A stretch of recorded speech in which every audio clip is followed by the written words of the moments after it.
everyone fine. ಆಮೇಲೆ ಯಾವುದೇ cinema ಮಾಡೋದು ಕೂಡ ಜನ ಫಸ್ಟ್ ನೋಡೋದು ಒಂದು ಟೈಟಲ್ ಮೇಲೆ ಫಸ್ಟ್ ಕಂಡಿಡ್ತಾರೆ. ಒಂದು ಟೈಟಲ್ನ ಕೊಟ್ಟರೆ ಆಡಿಯನ್ಸ್ ಆಲ್ರೆಡಿ 50% ಒಂದು 25% ಅಟ್ರಾಕ್ಟ್ ಆಗ್ತಾರೆ. ಸೊ ಭೈರಾದೇವಿ ಅಂತ ಇಟ್ಟಾಗ ಅದೊಂದು ಪಾಸಿಟಿವ್. ಭೈರಾದೇವಿ ಹೇಳೋಕ್ಕೆ ಒಂಥರ ನಮಗೊಂಥರ ಖುಷಿ, ಕೇಳೋಕ್ಕೆ ಒಂಥರ ಅದು ಪಾಸಿಟಿವ್ ವೈಬು. ಭೈರಾದೇವಿ ಅನ್ನೋ ಟೈಟಲನ್ನು ನೀವು ಸಜೆಕ್ಟ್ ಮಾಡಿದ ಅಥವಾ ಡೈರೆಕ್ಟರ್ ಅಥವಾ ನೀವೆಲ್ಲ ಕೂತ್ಕೊಂಡು ಡಿಸ್ಕಸ್? ಡೈರೆಕ್ಟರ್. ಆ ಗೆಟಪ್ ಇರ್ಬೋದು, ಆ ಕಾನ್ಸೆಪ್ಟ್ ಇರ್ಬೋದು, ಹೆಸರು ಇರ್ಬೋದು, ಪ್ರತಿಯೊಂದೂ ನಮ್ಮ ನಿರ್ದೇಶಕರದ್ದು. ಎಸ್. ಈಗ ನಟಿಯಾಗಿ ಓಕೆ, ನೀವು ಅದಕ್ಕೆ ಹಣ ಹಾಕಬೇಕು, ನಿರ್ಮಾಪಕರಾದಾಗ ಪ್ರೊಡ್ಯೂಸರ್ ಆದಾಗ ಒಂದಷ್ಟು ಟೆನ್ಷನ್ಸ್ ಇರುತ್ತೆ ಒಳಗಡೆ, ಏನೆಲ್ಲ ನಡೀತಾ ಇದೆ ಅಂತೇಳಿ. ಎರಡೂ ಸ್ವಲ್ಪ ಕಷ್ಟ ಆಗಿಲ್ವಾ, ಅಥವಾ ನಿಮ್ಮ ಬೇರೆ ಟೀಮ್ ನೋಡ್ಕೊಳ್ತಿತ್ತ, ಅಥವಾ ನಿಮ್ಗೆ ಅದು ಸ್ವಲ್ಪ ಫೈಟ್ ಅನಿಸ್ಲಿಲ್ಲ? ಅಂದರೆ ಯಾವಾಗಲೂ ಒಂದು ಸಿನಿಮಾ ಮಾಡುವಾಗ ನಿರ್ಮಾಣ ಮತ್ತು ಇದು ಆ್ಯಕ್ಟಿಂಗ್ ಎರಡೂ ಸ್ವಲ್ಪ ಕಷ್ಟನೇ.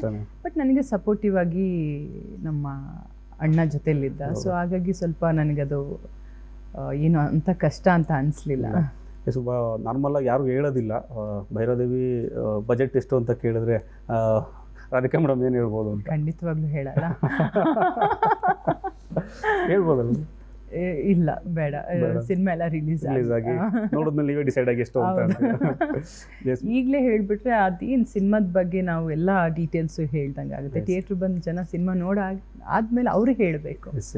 ಸಿನಿಮಾ ಒಂದು ಇವರು ನಿರ್ಮಾಪಕರಾಗಿ ಸಿನಿಮಾಗೆ ಏನೆಲ್ಲ ಬೇಕು ಅದನ್ನು ಕೊಟ್ಟಿದ್ದಾರೋ ಇಲ್ವೋ ಅವ್ರು ಅದನ್ನು ಡಿಸೈಡ್ ಮಾಡಬೇಕು. Yes ma'am. ಸ್ವಲ್ಪ ಹಿಂದೆ ಹೋಗೋದಾದ್ರೆ ಅಗೇನು ನಿಮ್ಮ ಆ ಪ್ರೇಮ ಕೈದಿ, ನಿನಗಾಗಿ ಸಿನಿಮಾಗಳು ಆದ ನಂತರ ಮತ್ತೊಂದು ಹೊಸ ಪ್ರಪಂಚನೇ ಕ್ರಿಯೇಟ್ ಆಗುತ್ತೆ. ಈ ಅಣ್ಣ ತಂಗಿ, ತವರಿಗೆ ಬಾ ತಂಗಿ ಸಿನಿಮಾ ನಾವು ಇವತ್ತಿಗೂ ನೆನಪಿದೆ ನನಗೆ. ತವರಿಗೆ ಬಾ ತಂಗಿ ಸಿನಿಮಾಗೆ ನಾವು ಅಮ್ಮವ್ರನ್ನೆಲ್ಲ ಕರ್ಕೊಂಡು ಥಿಯೇಟ್ರಲ್ಲಿ ಎದ್ದೋ ಬಿದ್ದೋ ಅಂತ ಹೋಗಿ ನೋಡಿದ್ದು, ಟಿಕೆಟೇ ಸಿಗ್ತಾ ಇಲ್ಲ. ಎಷ್ಟು ಫೈಟ್ ಮಾಡಿದ್ವಿ ಅಂದರೆ, ಇನ್ಫ್ಯಾಕ್ಟ್ ಅವಾಗಿಂದ ಅಣ್ಣ ತಂಗಿ ಸಿನಿಮಾ ಬಂದಾಗಿಂದ, ತವರಿಗೆ ಬಾ ತಂಗಿ ಸಿನಿಮಾ ಬಂದಾಗಿಂದ ಆ ಒಂದು ರಾಖಿ ಹಬ್ಬ ಬಂದರೆ ಅದು ಪಟ್ಟಂತ ರಾಧಿಕಾ ಶಿವಣ್ಣ ಎಲ್ಲರೂ ಕೂಡ ಆ ಥರ ಫೀಲ್ ಆಗಿ ಸ್ಟಾರ್ಟ್ ಮಾಡಿದ್ರು. ಆ ಮೂಮೆಂಟಲ್ಲಿ ನೀವು ನೆನೆಸ್ಕೊಳ್ಳೋದ್ರೆ ಶಿವಣ್ಣ ಜೊತೆ ಆ್ಯಕ್ಟ್ ಮಾಡಿದ್ದು, ಅಷ್ಟು ಸಿನಿಮಾ ಸಕ್ಸಸ್ಸು ನಿಮಗೆ ಎಂಥ ಆ ಟೈಮ್ ಅದು ನಿಮಗೆ? ಆ್ಯಕ್ಚುಲಿ ಶಿವಣ್ಣನ ಬಗ್ಗೆ ನಿಜಕ್ಕೂ ಶಿವಣ್ಣನ ಜೊತೆ ನಾನು ಗೀತಾಕನ್ ಸಹ ನೆನೆಸ್ಕೊತೀನಿ. ಯಾಕಂದರೆ ನನಗೆ ಇವತ್ತು ನೆನಪಿದೆ, ನಾನು ಅವಾಗ ಹೊಸ ಎಂಟ್ರಿ ಅಲ್ವಾ, ನ್ಯೂ ಕಮರ್ ನಾನು. ಅವಾಗ ನನಗೆ ಅವರು ಒಂದು ದೊಡ್ಡ ನಟ, ಯಾರು ಶಿವಣ್ಣ, ಇವಾಗಲೂ ಸಹ ದೊಡ್ಡ ನಟನೇ. ಸೊ ಆ ಟೈಮಲ್ಲಿ ನಾನು ನ್ಯೂ ಕಮರ್ ಆಗಿದ್ದೆ, ಹೊಸಬ್ಳಾಗಿದ್ದೆ ಸಿನಿಮಾಗೆ. ಸೊ ಅವರು ನನಗೆ ಎಷ್ಟು ಸಹಕರಿಸ್ತಿದ್ರು ಅಂದರೆ, ಒಂದು ಚನ್ನಪಟ್ಟಣದಲ್ಲಿ ಒಂದು ಮನೇಲಿ ಶೂಟಿಂಗ್ ಆಗ್ತಾಯಿತ್ತು. ನಾವೆಲ್ಲ ನಮ್ಮನ್ನೆಲ್ಲ ಒಂದು ಹಳ್ಳಿ ಮನೆಯಲ್ಲಿ ಊಟಕ್ಕೆ ಕರೆದಿದ್ರು. ಅವ್ರು ಊಟ ಮಾಡಿ ಅವ್ರು ಎದ್ದು ಶಿವಣ್ಣ ಎದ್ದು ನಮಗೆಲ್ಲ ಊಟ ಬಡಿಸೋರು. ಅಂದರೆ ತಿನ್ನಮ್ಮ, ಸಣ್ಣ ಇದೆ ನೀನು, ಸ್ವಲ್ಪ ದಪ್ಪ ಆಗು, ತಿನ್ನು ಅಂತ.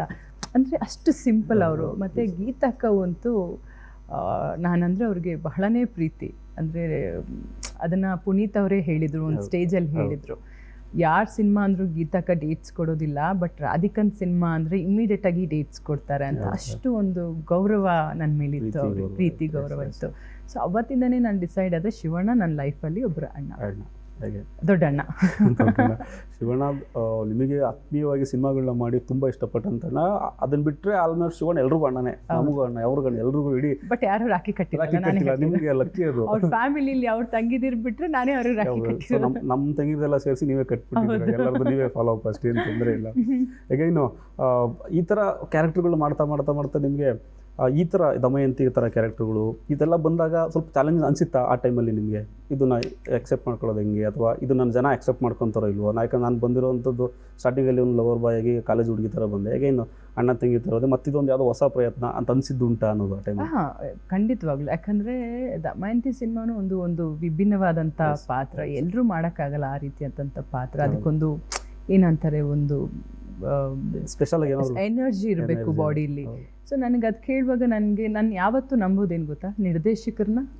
ಮತ್ತು ಅವ್ರು ನಂಬಿ ನನ್ನ ಹತ್ರ ಬಂದಿದ್ದಾರೆ ಅಂದರೆ ಅವ್ರು ನನ್ನಲ್ಲಿ ಆ ಪಾತ್ರಕ್ಕೆ ಸೂಟ್ ಆಗ್ತೀನಿ ಅಂತ ತಿಳ್ಕೊಂಡೇ ಬಂದಿರ್ತಾರಲ್ಲ. ಸೊ ಅದು ಒಂಥರ ಒಳ್ಳೆ ನನಗೆ ಇಷ್ಟವಾದಂಥ ಪಾತ್ರ.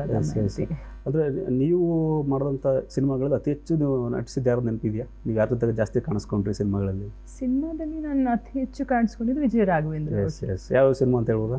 ನಿನಗಾಗಿ, Prem Kaidi, Romeo Juliet, Rishi. Super. ಹೇಳೋದು ನಾವು ಮರ್ತೋಗಿರ್ತೀವಿ, ಅದಕ್ಕೆ ನನ್ನ ಹತ್ರ ಕೇಳ್ತಿದ್ದೀರಲ್ಲ. ಮೋಸ್ಟ್ಲಿ ಮರ್ತೋಗ್ಬಿಟ್ಟಿರ್ತಾರೆ, ಒಂದು ಎರಡು ಹೇಳ್ಬೋದು ಅಂತ ಅನ್ಕೊಂಡಿದ್ದೆ. ಇಲ್ಲ, ನೀವು ಮರ್ತೋಗಿದ್ದೀರ, ಅದಕ್ಕೆ ನೀವು ನನ್ನ ಹತ್ರ ಕೇಳಿದ್ರಿ. ಇಲ್ಲ, ನನ್ನ ನೆನಪಿತ್ತು, ಪ್ರಾಕ್ಟೀಸ್ ಮಾಡ್ಕೊಂಡು ಬಂದಿದ್ದೆ ನಾನು ಈ ಕ್ವಶನ್ ಕೇಳೋಣ. ಮೋಸ್ಟ್ಲಿ 4 ಸಿನಿಮಾ ಅಲ್ವಾ, ಹೇಳೋದು ಡೌಟು ಅಂತ.